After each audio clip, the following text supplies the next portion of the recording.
Então você quer fazer seu próprio bourbon clássico em casa e não sabe exatamente por onde começar.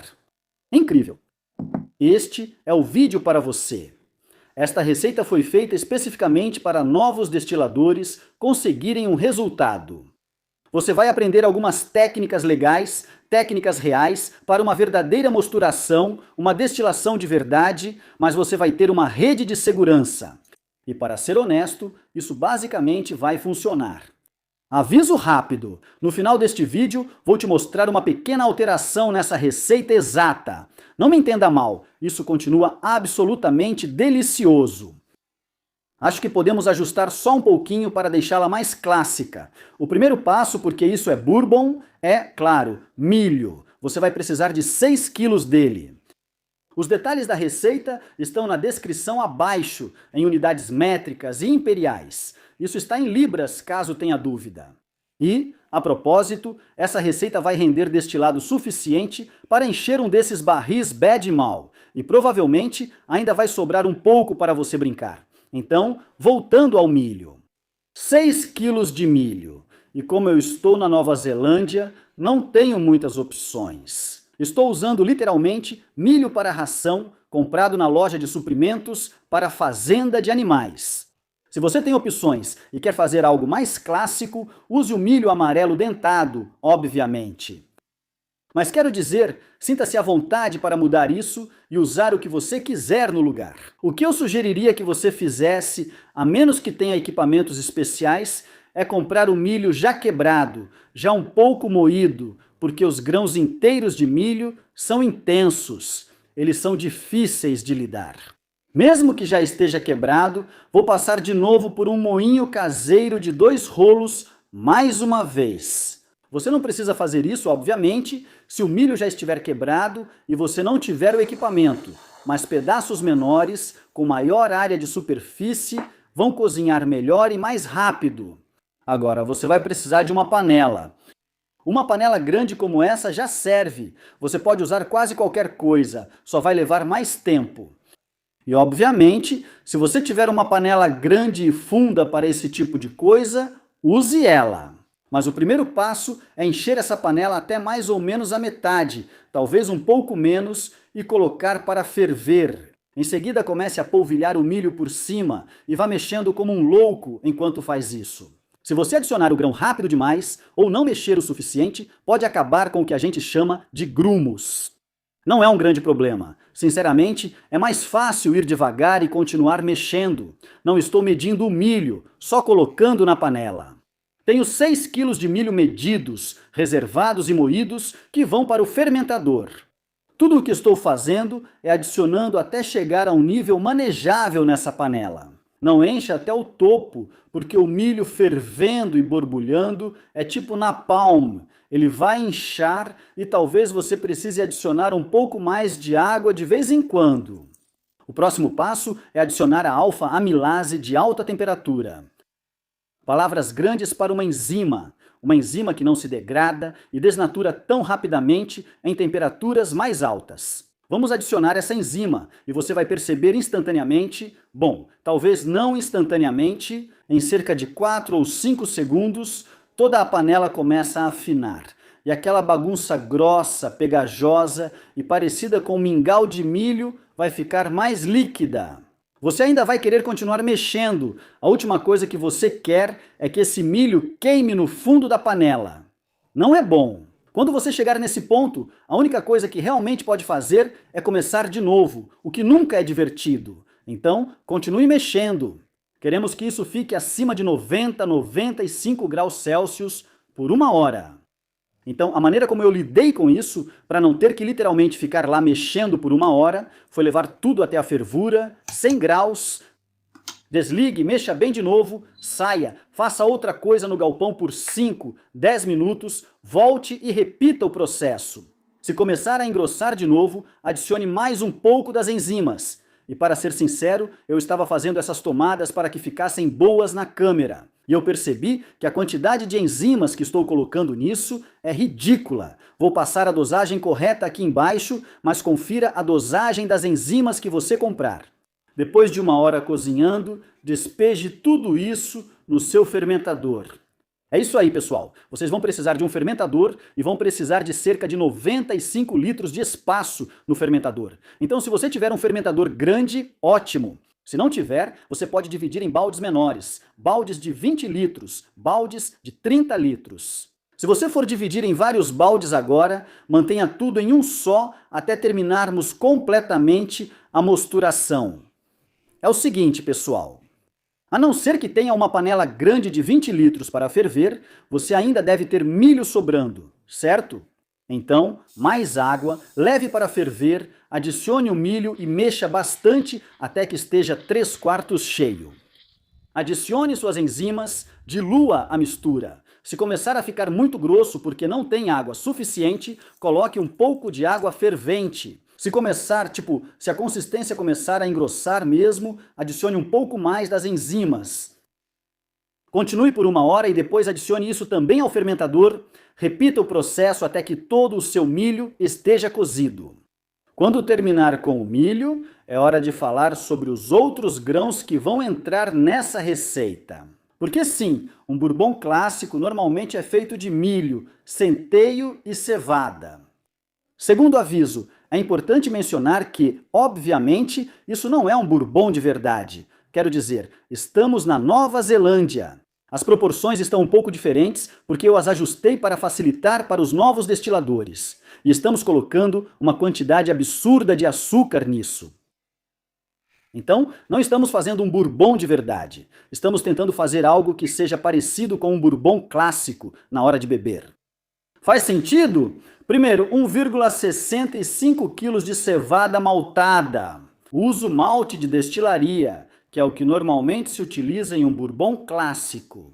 Mas, sinceramente, para essa receita qualquer malte base vai servir. 1,6 kg. Certo? 1,55 kg. E é aqui que essa receita se diferencia um pouco da última receita de bourbon que eu fiz. Aquela era um pouco mais suave, um pouco mais macia. Essa aqui está indo para ter um pouco mais de personalidade interessante, um toque mais marcante por causa do centeio. Ambos esses maltes precisam ser moídos antes de adicionarmos ao milho. Agora, se você não tem seu próprio moinho, praticamente qualquer loja de homebrew que eu já encontrei vai te vender o malte e moer para você. Então, não se preocupe com isso. Se você é novo no canal ou ainda não clicou, essa é uma receita de rede de segurança. O que é uma receita de rede de segurança?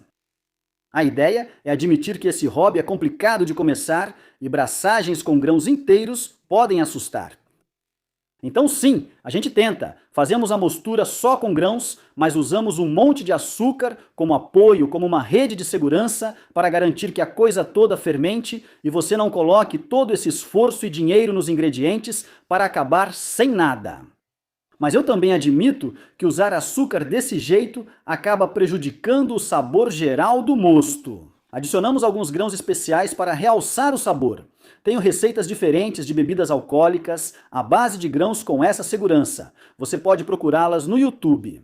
A cevada e o centeio vão servir para a gente no que normalmente entraria em um bourbon clássico. Mas eu mencionei que este é um vídeo de rede de segurança e nós vamos alterar. Vamos reconhecer que estamos usando um monte de açúcar e aumentar o teor de sabor não seria uma má ideia. Então, antes de tudo, mantendo o tema do centeio, um pouco de centeio com chocolate. 100 gramas disso. Mais uma vez, isso em unidades de liberdade. Esse ingrediente mágico vai nos ajudar com sabores mais profundos e intensos. Pense em café e com a doçura que vamos adicionar, também um toque de chocolate. Queremos que seja um sabor de fundo, de apoio, não muito forte, mas algo que vai adicionar sabor ao destilado, porque estamos um pouco preocupados em perder um pouco do sabor por causa do açúcar. Doçura implícita com Shepherd's Delight. Eu sou apaixonado por isso. É um malte especial da Gladfields, aqui na Nova Zelândia. Doçura de caramelo e melaço com frutas secas. Meio que uva passa, ameixa, tâmaras, delicioso, 150 gramas.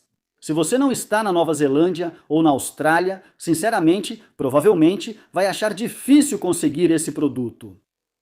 Sugiro falar com a loja local de insumos para cerveja artesanal, onde você já vai comprar. Na maioria das vezes, esse pessoal adora conversar sobre esse tipo de coisa e pode sugerir um substituto com notas semelhantes. Então, caramelo, melaço, frutas secas escuras, algo como uma Wireman Special Double provavelmente chegaria muito, muito perto. Esse seria o meu substituto preferido. Mas fico feliz em ouvir aqueles de vocês que usam esse tipo de malte e dão sugestões melhores na descrição. E por último, 400 gramas de aveia. Por quê? Porque não estamos apenas preocupados com a perda de sabor ao usar o açúcar, estamos preocupados com a sensação na boca, a consistência, o corpo do destilado ficando um pouco mais ralo. E a aveia, essas coisinhas mágicas, adicionam tudo isso ao destilado. Você não precisa de muito. 400 gramas já é bastante, e eu sugeriria usar aveia em flocos finos. Todo o trabalho duro já foi feito para você. Você não precisa se preocupar com isso. Esse tipo de aveia, se você passar no moinho, praticamente não vai mudar nada. Então não se preocupe com isso. Esses aqui, o centeio e a cevada, precisam 100% ser moídos. Então, mais uma vez, moa você mesmo ou compre já moído. Agora, temos absolutamente todo o nosso grão pronto. E o que você vai precisar fazer é adicionar cerca de mais 5 litros na mistura de milho. E queremos atingir cerca de 69 graus Celsius de temperatura para toda essa mistura. Então, se estiver um pouco mais frio, adicione água fervente. Se estiver um pouco mais quente, adicione água fria. Você entendeu a ideia? Você quer ser relativamente preciso com essa adição. Não se preocupe muito com isso. Eu diria que de 68 a mais ou menos 61 graus Celsius provavelmente está bom. Assim que você atingir essa temperatura, pode ir em frente e fazer a mosturação novamente. Então vamos espalhar todo esse grão extra que preparamos por cima e mexer pra caramba. Também é hora de adicionar nossa segunda enzima, que é a glucoamilase. Este produto deve ser adicionado, pelo menos o que eu tenho, recomendado para cerca de 65 graus Celsius. E depois que você adicionar esse grão, provavelmente essa será a temperatura em que você vai estar. Então polvilhe um pouco disso por cima e mexa. Em seguida, cheque rapidamente a temperatura. Se estiver muito acima de 66 graus Celsius, eu recomendo fortemente adicionar uma pequena quantidade de água fria para baixar para 64 ou 65 graus. Isole isso. Jogue alguns cobertores por cima, coloque uma tampa. Queremos manter isso nessa temperatura por 1 hora inteira, se possível. Esqueça isso. Afaste-se. Deixe descansar por cerca de 1h30. Então, obviamente, neste vídeo estamos usando enzimas industrializadas. Você não precisa fazer isso. A própria cevada, o malte base, já tem suas próprias enzimas e podemos usar isso. Se você quiser ver como fazer desse jeito, assista ao último vídeo da série Bourbon Safety Net. Eu não usei enzimas naquele. Neste vídeo da série Safety Net, quis variar a técnica para mostrar ao público uma forma diferente de fazer isso. Obviamente, você pode voltar para o método sem enzimas, se quiser. E, sinceramente, usar enzimas em um bourbon é algo bem comum hoje em dia, de qualquer forma. Beleza, então depois que a mostura ficou descansando pela segunda vez por 1 hora, é hora de começar a encher com água. E agora estamos buscando a temperatura ideal para adicionar o fermento. No meu caso, vou usar a AM1 e estou buscando algo em torno de 21 ou 22 graus Celsius. Em termos de volume, estamos buscando algo em torno de 95 a 100 litros de mosto no total. Então complete com água até 95 litros, 21, 22 graus Celsius. Basicamente, o que fizemos foi uma mistura só de grãos muito boa. Se você está acompanhando este vídeo, parabéns, você conseguiu. Não foi tão assustador assim, mas este é um vídeo de segurança. Precisamos adicionar o açúcar para ter tranquilidade e também facilitar as coisas. É mais fácil adicionar açúcar do que lidar com uma grande quantidade de grãos. Então você vai adicionar 10 kg de açúcar. e mais uma vez, mexa bastante. Depois que todo o açúcar estiver dissolvido, se você tiver um, provavelmente é uma ótima hora para usar um desses caras. Isso é um hidrômetro, se você é novo nisso. E o que ele vai fazer é te dizer quanto açúcar tem nesse líquido. Eu tenho outros vídeos falando especificamente sobre isso, mas na minha opinião, sempre é uma boa prática fazer uma leitura da gravidade original. Gravidade original só significa a gravidade ou quanto açúcar tem no mosto antes de você adicionar o fermento. Isso vai te ajudar a saber a porcentagem do mosto depois. E se você tiver esse número agora, pode ser muito útil para resolver problemas, caso você tenha algum durante a fermentação, o que sinceramente não deveria acontecer. Para quem está se perguntando, se você estiver entre 1,060 e mais ou menos 1,070, você está exatamente no ponto ideal. Isso vai equivaler a algo em torno de 8 a 10% de teor alcoólico na mistura quando terminar a fermentação. Você poderia, nessa etapa, adicionar um pouco de nutriente para a levedura na mistura, se quisesse, mas nós já usamos vários grãos deliciosos, saborosos e nutritivos na mistura para a levedura consumir. Sinceramente, não vou me preocupar com isso desta vez. Só vou polvilhar um pouco de levedura A1 depois de confirmar a temperatura correta. De 20 a 23 graus Celsius, provavelmente está ótimo. E faça um esforço para manter na faixa de 20 a 25 graus Celsius durante toda essa fermentação. Eu tenho sorte de ter um STC 1000, que vai manter a temperatura relativamente estável para mim. Se você não tiver isso, use sua iniciativa. Se estiver quente, mantenha ventilado para esfriar um pouco. Se estiver frio, isole, coloque alguns cobertores de lã ou qualquer coisa por cima, se precisar. Certifique-se de ter algum tipo de tampa em cima para evitar que insetos e outras coisas caiam dentro. Eu não vou me preocupar com borbulhadores, porém, se você quiser fazer isso, fica totalmente a seu critério. Agora, tudo o que você precisa fazer é deixar essa fermentação acontecer. Com o fermento AM1 e essas temperaturas, provavelmente vai levar de 5 a 7 dias para fermentar completamente. O que eu quero dizer com fermentar completamente? Simplesmente que o fermento consumiu todo o açúcar e não sobrou nada para ele transformar em mais álcool. Novamente, a forma mais simples de conferir isso é com este aparelho. Lembre-se, ao usar esses dispositivos, eles são calibrados para uma temperatura específica. Este está calibrado para 20 graus Celsius. Nessas temperaturas não há problema. E para ver que está seco, isso aqui vai marcar em torno de 1, talvez um pouco acima, talvez um pouco abaixo. Quando um desses aparelhos indicar fermentação, podemos ir para a parte divertida, a destilação. Se você tem o equipamento para destilar com o grão e sabe como fazer, vá em frente e faça isso. Afinal de contas, isto é um bourbon. Mas a maioria dos alambiques que as pessoas vão usar vai ter um elemento como este exposto na mistura fermentada, o que significa que todas aquelas pequenas partículas de milho e grãos podem se depositar nesse elemento enquanto estamos destilando e queimar. Queimar não é bom, não queremos esse sabor ali. Então, o primeiro passo é usar algo como um brew in a bag, uma peneira. Qualquer coisa que você tenha para basicamente separar as partes sólidas das líquidas. Queremos que a parte líquida vá para o nosso alambique. Encha até o topo, certificando-se de deixar um pouco de espaço e adicione um pedacinho de manteiga ou algo parecido para alterar a tensão superficial e nos proteger contra a formação de espuma e o que chamamos no mundo da destilação de pucking. Também não queremos isso. Agora, como essas são destilações de stripping, vamos operar isso como um alambique simples e vamos rodar o alambique o mais rápido que pudermos. Mais uma vez, lembre-se de que talvez você queira começar um pouco mais devagar em relação à potência de saída e ir aumentando aos poucos, só para garantir que não vamos ter o pucking. Não estamos tentando fazer nada muito complicado aqui em relação a decidir quais sabores vão passar.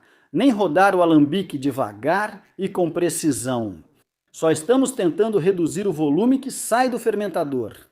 Então, colete tudo o que sair do bico. Isso é chamado de low wines, a primeira coleta do destilado de uma destilação inicial que chamamos de low wines. Recolha tudo e continue até que o destilado que sai do bico esteja definitivamente abaixo de 10%. Eu gosto de mirar em cerca de 3 a 5% na maioria das vezes. E nessas destilações eu estava cortando em 3%. Só para você saber, quando chegar a 3%, pode desligar o equipamento, esvaziar o alambique e jogar aquele líquido fora. Certifique-se de guardar as low wines, encha de novo e faça tudo de novo. Para mim, nessa rodada, foram necessárias 4 destilações. Acho que enchi meu fermentador um pouco mais do que eu achava que tinha enchido. Depois de terminar as destilações iniciais, esvazie o alambique pela última vez e dê uma limpada. Eu só uso um pano e um pouco de água fria. Isso é totalmente suficiente para isso, e então encha com os low wines que a gente foi coletando. Nesse momento, provavelmente não é uma má ideia testar esses low wines e ver qual é o teor alcoólico deles. Para isso, a ferramenta mais simples para o trabalho é essa aqui, um alcoômetro. Basicamente, é um hidrômetro, só que calibrado de forma diferente. Mesma coisa. Coloque-o no líquido e leia onde o líquido cruza a escala. Isso vai te dizer o teor alcoólico que você tem. Certifique-se de estar abaixo de 40%. Fora isso, está tudo certo. Honestamente, qualquer coisa entre 25% e 30% é provavelmente onde você vai chegar se fizer do mesmo jeito que eu fiz. Se você estiver entre 20% e 40%, está na faixa certa. Pode continuar, senhor. Como estamos buscando um bourbon clássico no estilo Kentucky, vou destilar isso 2 vezes em alambique, o que significa que já usamos o alambique uma vez. Bem, uma rodada de destilação em alambique para criar o low wines. E eu vou destilar em alambique novamente. Eu não quero um teor alcoólico muito alto. Não quero tirar muito do sabor, quero esse sabor no meu bourbon. Então é isso que eu vou fazer, montar o alambique novamente no modo de destilação simples. E desta vez, vamos fazer as coisas um pouco diferente. Quando atingir a temperatura, diminua a potência. Para mim, neste alambique, eu acabo ficando em torno de 35 a 40% de potência na parte inicial da destilação. Queremos que isso seja relativamente lento. Em um alambique desse tamanho, com uma destilação desse porte, algo como um fluxo constante com a espessura de uma mina de lápis, que talvez se quebre e pingue de vez em quando, é mais ou menos a velocidade ideal que você procura. E claro, desta vez estamos fazendo os cortes. A primeira coisa que vamos fazer é coletar, em uma destilação desse tamanho. Eu não sei, talvez. 50 ml, 100 ml do descarte inicial. Descarte completamente isso. São líquidos inflamáveis, herbicidas, produtos de limpeza. Não beba isso. Não me importo tanto com a quantidade exata que você tira, porque logo você vai coletar muito mais cabeças que a gente não vai beber mesmo. No início, as cabeças vão cheirar a removedor de esmalte, a produto de limpeza, a algo que você não vai querer beber. Continue passando por essa fase, e você vai encontrar um ponto em que o cheiro melhora e quase começa a aparecer uma boa vodka. Não, eu repito, não caia nessa armadilha. Ainda são as cabeças. Continue indo um pouco mais, e agora você vai perceber um cheiro estranho, às vezes levemente adstringente, muitas vezes como um cheiro doce e forte de borracha, tipo uma câmara de ar de bicicleta. Às vezes é quase como aquele cheiro de leite azedo de bebê, meio enjoativo. Você também quer passar dessa fase e esperar até que tudo isso desapareça. E aí você começa a sentir de verdade os aromas dos ingredientes que colocamos no alambique. Agora você começa a coletar o coração. Prefiro usar recipientes variados durante os cortes para avaliar enquanto avanço. Quando eu tiver certeza total, sabendo que nada mais está mudando ou melhorando, ao coletar o coração, passo para um recipiente maior para destilar, porque vamos coletar uma boa quantidade de destilado aqui. E eu não quero ficar perdendo tempo com um monte de copos. Aumento um pouco a potência. Ao coletar o coração, geralmente opero o alambique em cerca de 45%, pois quero uma velocidade de saída um pouco maior. E sinceramente, como essa é uma destilação em alambique simples, não tem muito o que fazer. Vamos coletar uma boa quantidade de destilado e você provavelmente nem precisa se preocupar com se precisa ou não começar a cortar para as caudas até chegar a cerca de 65% saindo do bico. Comece a monitorar quando chegar nesse ponto e fique atento a qualquer coisa que comece a mudar, como o cheiro de cachorro molhado, papelão molhado, oxidado, sabores estranhos de grão, talvez até cheiro de chulé, suor, odores corporais estranhos. Assim que você começar a sentir esses cheiros, você sabe que precisa começar a cortar para as caudas. Você pode usar vários frascos para conferir seu raciocínio ao se aproximar disso. O ponto real de corte provavelmente vai acontecer em algum lugar entre, sei lá, uns 47% e 52%, se você quiser números. Para mim, nessa tentativa foi bem tranquilo e eu cortei para o Tails com 46%. Só fique atento, esses números exatos provavelmente vão ser diferentes para você. Eu preciso agradecer muito, muito mesmo a todos os apoiadores do Patreon. Eu sei que tenho sido péssimo em fazer isso ultimamente, pessoal, e peço desculpas por isso. Mesmo que eu tenha sido péssimo nisso, vocês não foram esquecidos e nem deixaram de ser valorizados. Então eu realmente queria vir aqui e dizer isso. Sincero e direto. Obrigado, pessoal. Se estão acompanhando, parabéns. Vocês destilaram um bourbon. Isso é muito empolgante. Mas o próximo passo é diluir o destilado, ou pelo menos verificar se você precisa diluí-lo. Um bourbon clássico costuma ir para o barril entre 58% e cerca de 63% de teor alcoólico. Desculpe, não penso em proof só nesses números. A ideia geral é que quanto mais baixo você vai nesse aspecto, mais você vai obter uma suavidade com notas doces do barril.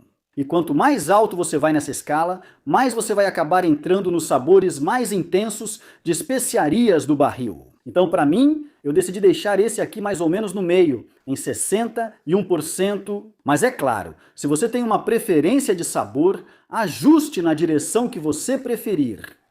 Tem uma calculadora no site Chase the Craft que vai te ajudar com isso. Para ser sincero, dessa vez eu fui preguiçoso e só fui colocando água na panela com uma concha e testando com o alcoômetro. Mas eu não recomendaria que um iniciante fizesse isso. Porque uma vez que você dilui demais, não tem como voltar atrás.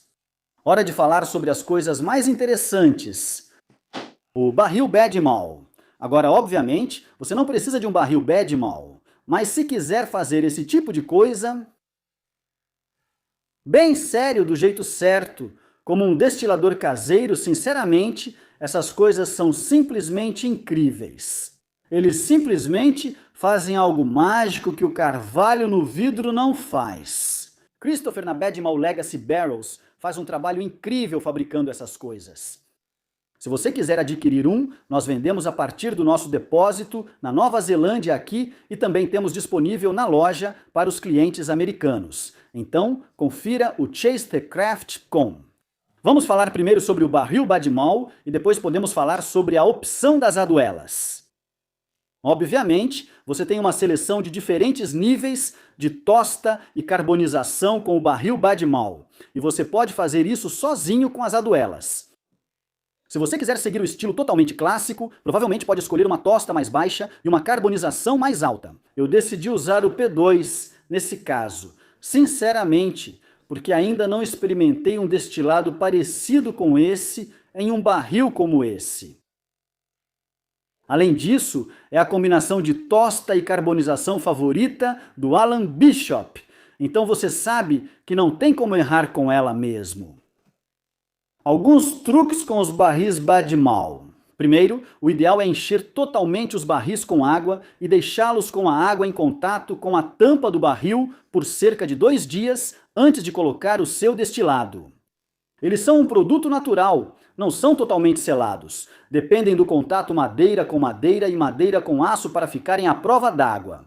Então você precisa deixar essa madeira inchar. Eu fui um idiota e não fiz isso.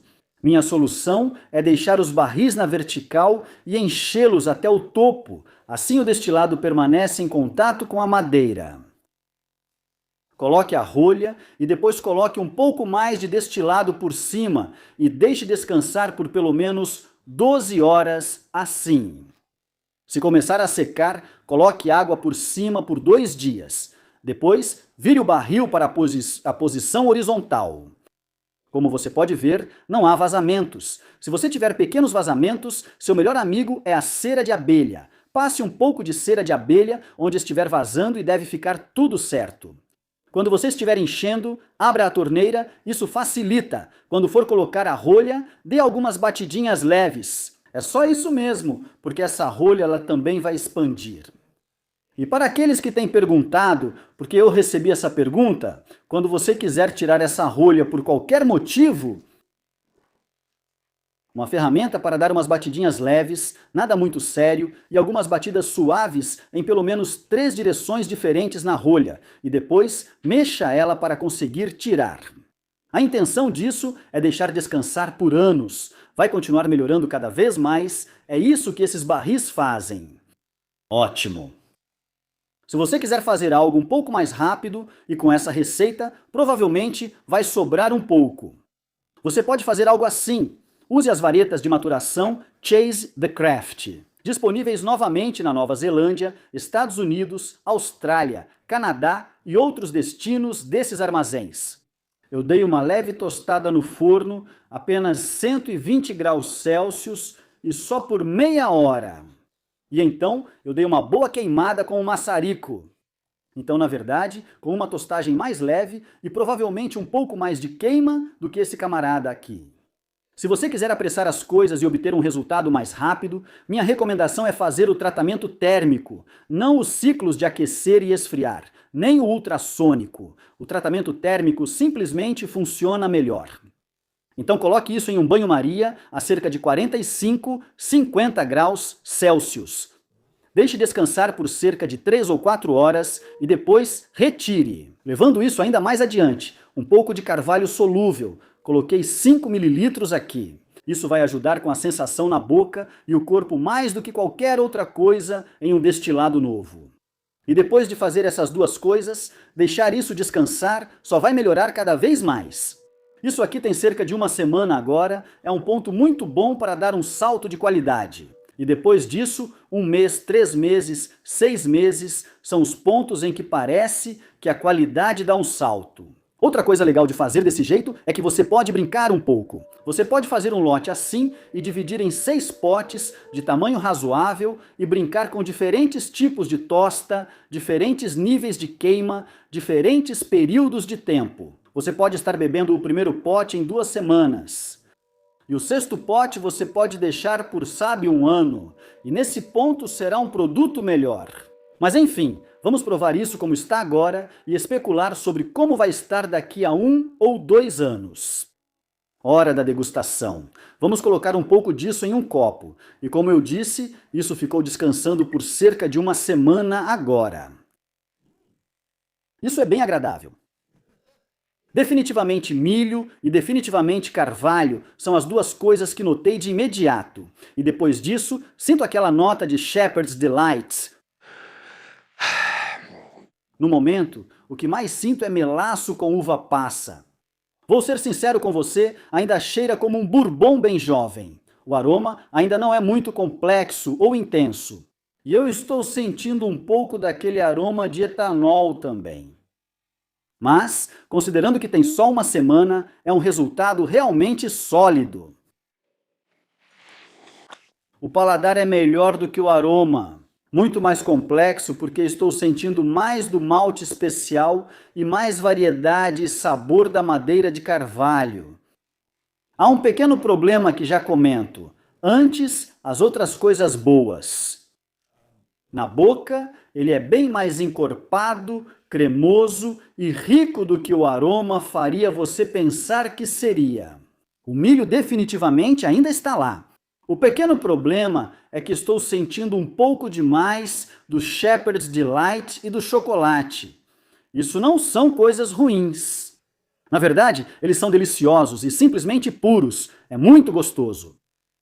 Mas, considerando que estávamos buscando um perfil mais clássico, se eu fosse refazer isso de novo, com esse critério, acho que eu diminuiria. Provavelmente tiraria de 40 a 50 gramas do Shepherd's Delight e cerca de 25 gramas do chocolate Rye. Como seu gosto pode variar, deixo essa decisão com você. Mas é o seguinte, pessoal, eu já sou um apreciador exigente de uísque, então vou dizer que está quase bebível. Deixe mais um mês, 2 meses nesse pote e eu ficaria muito feliz em sentar e aproveitar isso. Deixe 18 meses, 24 meses naquele barril ruim e baixo. E eu acho que você teria dificuldade para perceber que isso tem mais açúcar do que grão. Missão cumprida. Eu acho que essa é uma ótima receita e acho que vai ser excelente para quem quer entrar aos poucos na produção all grain de bourbon. De qualquer forma, vejo vocês na próxima, pessoal. Até mais!